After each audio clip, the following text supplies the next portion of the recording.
মমতা বন্দ্যোপাধ্যায়ের মঞ্চের সামনে গিয়ে প্রতিবাদ, মঞ্চের কাছাকাছি প্রতিবাদ দেখাচ্ছিলেন পার্শ্ব শিক্ষকরা। মমতার ধর্ণা মঞ্চের কাছে প্রতিবাদ দেখানোয় মমতা বন্দ্যোপাধ্যায় বলেন তাদেরকে সরিয়ে দিতে। শিক্ষকদের বেতন দিতে পারেন না মমতা বন্দ্যোপাধ্যায়, সেই নিয়ে যখন প্রতিবাদ চলছে মমতা বন্দ্যোপাধ্যায় বললেন তাদেরকে সরিয়ে দিতে। প্রথমে প্রতিবাদের ছবিটা দেখুন। জায়গাটা খোলামেলা আছে, এটা ভাবেন না যে যা ইচ্ছা করা যাবে, যে কোনো মানুষ এখানে আসতে পারেন।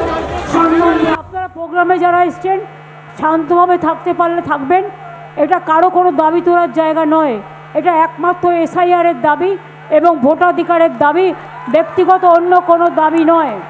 রাজনীতি করবেন না, যারা রাজনীতি করছেন তাদের আমি বলবো দোহাই, এখন মানুষ মারা যাচ্ছে, এটা রাজনীতি করার সময় নয়। আর বিজেপির কথা এসব দয়া করে করবেন না।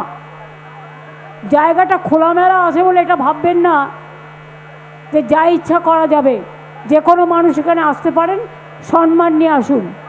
প্রেসকে দেখাবার জন্য তো বাইরে অন্য জায়গায় গিয়ে তো দেখাতে পারতেন, অন্য জায়গায় গিয়ে দেখাতে পারতেন। যান মোদিকে গিয়ে দেখান, যান নরেন্দ্র মোদী অমিত শাহকে গিয়ে দেখান, আর ভ্যানিশ কুমারকে যান।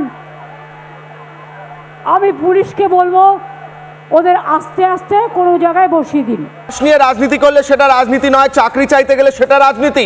জেহাদের কথা বললে সেটা রাজনীতি নয়, পার্শ্ব শিক্ষকরা চাকরি চাইতে গেলে সেটা রাজনীতি। তাদেরকে বলছেন যান যান এখান থেকে।